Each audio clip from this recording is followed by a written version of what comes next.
اس میں سے صرف 7 رنگ بنفشی یعنی کہ وائلٹ سے لے کر ریڈ تک ہماری آنکھ کو نظر آتے ہیں، لیکن روشنی میں اور رنگ بھی ہوتے ہیں جو ہماری آنکھ نہیں دیکھ سکتی۔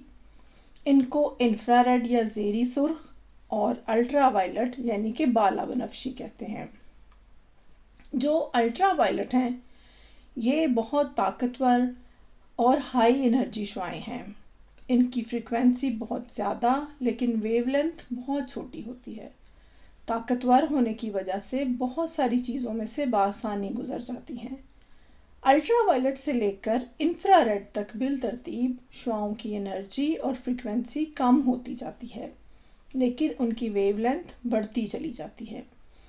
جیسے جیسے ہم اسپیکٹرم میں نیچے کی طرف سفر کرتے ہیں، شعاعوں کی انرجی اور جذب ہونے کی یا کسی بھی چیز میں سے گزر جانے کی صلاحیت کم ہوتی جاتی ہے، اور ہر وہ چیز جس کا ٹیمپریچر ایبسلیوٹ زیرو یعنی کہ -273 ڈگری سینٹی گریڈ سے زیادہ ہے وہ حرارت کی شعاعیں یعنی کہ تھرمل ریز یا تھرمل ویوز خارج کرتی ہے۔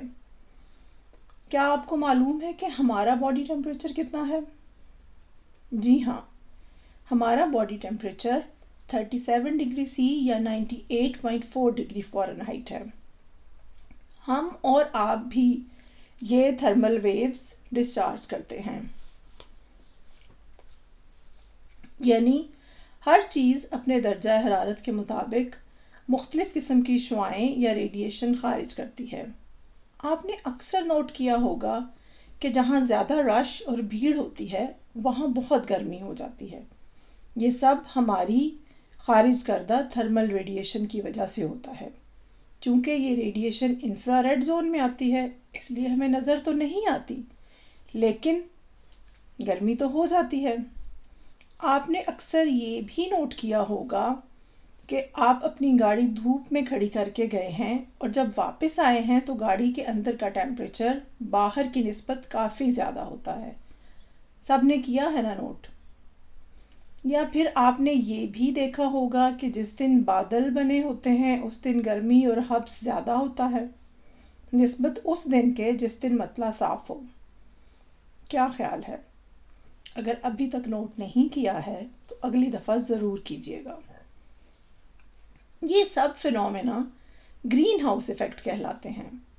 ایسا کیوں ہوتا ہے؟ جب سورج کی روشنی شیشے یا پلاسٹک یا کسی گیس کے مولیکیول سے گزرتی ہے تو بڑی آسانی سے گزر کر زمین تک پہنچ جاتی ہے۔ زمین بھی اپنے ٹیمپریچر کی وجہ سے ریڈیشن ایمٹ کرتی ہے یا خارج کرتی ہے، لیکن انفرا ریڈ اور کم طاقتور یا کمزور ہونے کی وجہ سے وہ گلاس، پلاسٹک یا گیس کے مولیکیولوں سے نہیں گزر سکتی اور واپس زمین پر ہی رہ جاتی ہے، جس سے اس جگہ کا ٹیمپریچر بڑھنے لگتا ہے۔ ہماری زمینی فضا میں پائے جانے والی ساری گیسیں اور آبی بخارات یا واٹر ویپرز اسی گرین ہاؤس ایفیکٹ کی وجہ سے زمین کا ایک خاص درجہ حرارت برقرار رکھتے ہیں۔ اگر یہ گیسیں اور واٹر ویپرز نہ ہوتے تو ہماری زمین ایک سرد جہنم بن جاتی جہاں زندہ رہنا ناممکن ہوتا۔ میں قربان جاؤں اس ذات بے ہمتا سے جس نے اس توازن اور حیات کو برقرار رکھنے کے لیے اتنی باریک بینی سے کیلکولیشن کی ہے، لیکن ہم انسانوں نے اپنی کم علمی اور بے عقلی کی وجہ سے قدرت کے بنائے ہوئے توازن کو تھوڑا سا خراب کر دیا ہے۔ اس سلسلے میں چاہتی ہوں کہ آپ یہ ویڈیو دیکھیں۔ Why should adding carbon dioxide to the atmosphere be cause for alarm? It's a non-toxic gas, it helps plants grow, and unlike oxygen and nitrogen, the amount of CO2 in the atmosphere is quite small. But through the physics of the greenhouse effect, its consequences are significant. The greenhouse effect itself is a good thing. Without it, life on Earth would be extremely cold. About half of the radiant energy coming from the sun enters the Earth's atmosphere. This warms the Earth.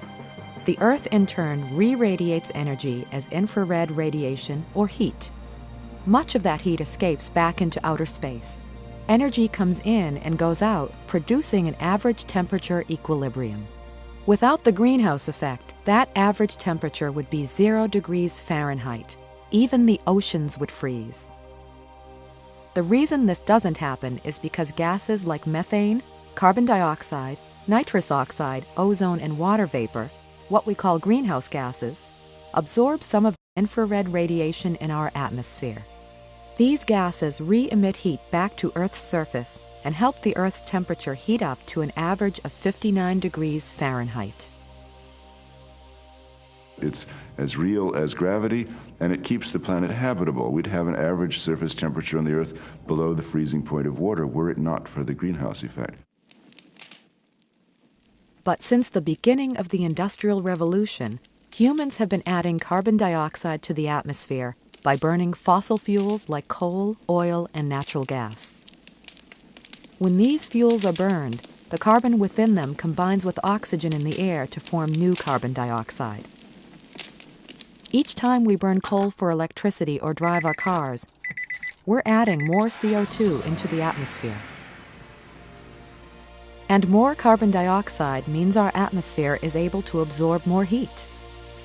Most scientists agree that the Earth's global temperature will continue to rise as long as we continue to burn fossil fuels. یہ video میں نے PBS learning media کی web site سے لی ہے۔ آپ مزید videos خود بھی دیکھ سکتے ہیں اور اپنے بچوں کو بھی دکھا سکتے ہیں۔ اس ویب سائٹ کا مقصد صرف اور صرف ایجوکیشنل ہے۔ جیسا کہ آپ نے اس ویڈیو میں دیکھا، کاربن ڈائی آکسائڈ یا CO2 گیس کی وجہ سے گرین ہاؤس ایفیکٹ بہت زیادہ ہو گیا ہے۔ نتیجے میں زمین کا ایوریج ٹیمپریچر بڑھ رہا ہے۔ اگر یہ ٹیمپریچر تقریباً 2 ڈگری سینٹی گریڈ بڑھ گیا تو ہماری دنیا میں بہت سے ساحلی شہر خطۂ ارض سے مٹ جائیں گے، گلیشیئر پگھل جائیں گے، برفانی حیات تباہ ہو جائے گی، سیلاب اور طوفان ملک کے ملک بہا لے جائیں گے اور بہت زیادہ موسمیاتی تبدیلیاں آئیں گی، فصلیں تباہ ہو جائیں گی، جڑی بوٹیاں زیادہ اور خوراک کم پیدا ہوگی۔ CO2 یا کاربن ڈائی آکسائڈ وہ گیس ہے جو ہم انسان اور دوسرے حیوانات اپنی سانس کے ساتھ خارج کرتے ہیں۔ جب بھی کوئی چیز جس میں کاربن ہوتی ہے، جیسے لکڑی، کوئلہ، گیس، پیٹرول، ڈیزل، مٹی کا تیل وغیرہ وغیرہ، تو وہ آکسیجن کے ساتھ ایک کیمیائی عمل کر کے CO2 بناتی ہے۔ یہ CO2 پودے اپنی خوراک بنانے کے لیے استعمال کرتے ہیں اور آکسیجن پیدا کرتے ہیں۔ وہی آکسیجن ہم انسانوں اور جانوروں کو سانس لینے، اپنی خوراک کو جلا کر حرارت حاصل کرنے اور زندہ رہنے میں ہماری مدد کرتی ہے۔ اللہ کے بنائے ہوئے اس نظام میں تمام حیوانات اور نباتات کا ایک مکمل توازن موجود ہے، لیکن ہم انسانوں نے صنعتی انقلاب یعنی کہ انڈسٹریل ریولیوشن کے چکر میں درختوں کو کاٹا، کاربن والے ایندھن یعنی کہ فاسل فیولز، کوئلہ، پیٹرول، ڈیزل جلا کر بجلی پیدا کی، جہاز چلائے، کروز چلائے، کشتیاں چلائیں، انڈسٹریاں چلائیں، اور نتیجہ یہ نکلا کہ فضا میں کاربن ڈائی آکسائڈ کی مقدار کو بہت بڑھا دیا۔ پچھلے 150 سال میں یہ مقدار 280 ppm سے بڑھ کر تقریباً 417 ppm ہو گئی ہے، جو کہ انتہائی خطرناک ہے۔ ppm کا مطلب ہے پارٹس پر ملین، یعنی کہ گیس کے 10 لاکھ مالیکیولز میں CO2 کے کتنے مالیکیول ہوتے ہیں۔ تو آج سے تقریباً 1.5 صدی پہلے ہوا کے ہر 10 لاکھ مالیکیولوں میں CO2 کے 218 مالیکیول تھے، لیکن اب یہ تعداد بڑھ کر 417 ہو گئی ہے۔ یہ تقریباً 45% انکریز ہے۔ امید ہے کہ آپ کو آج گرین ہاؤس ایفیکٹ کو سمجھنے میں کچھ مدد ملی ہوگی۔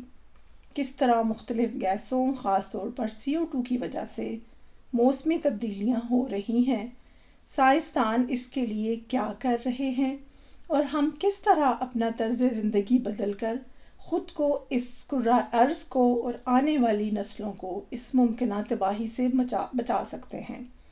یہ سب جاننے کے لیے میرے چینل کے ساتھ وابستہ رہیے، انشاءاللہ ہم مزید اس پر بات کریں گے۔ ساتھ رہنے کا بہت شکریہ۔ آخر میں یہ کہوں گی، کہیں ایسا نہ ہو بقول شاعر، سایہ طلب گئے جدھر بول اٹھے وہیں شجر، سایہ طلب گئے جدھر بول اٹھے وہیں شجر، آئے ہو اب مسافرو جب ہمیں دھوپ کھا گئی۔ اس سے پہلے کہ ان درختوں کو دھوپ کھا جائے اور ہم انسان اپنے کاموں سے باز نہ آئیں، ہم سب کو سوچنا ہوگا، مجھے، آپ کو، سائنسدانوں کو، بچوں کو، بوڑھوں کو، جوانوں کو، سب کو یہ سوچنا ہوگا کہ ہم کس طرح سے اپنے اس کرۂ ارض کو بچا سکتے ہیں اس مصیبت سے، جس کی وجہ سے کچھ بھی غلط ہو سکتا ہے۔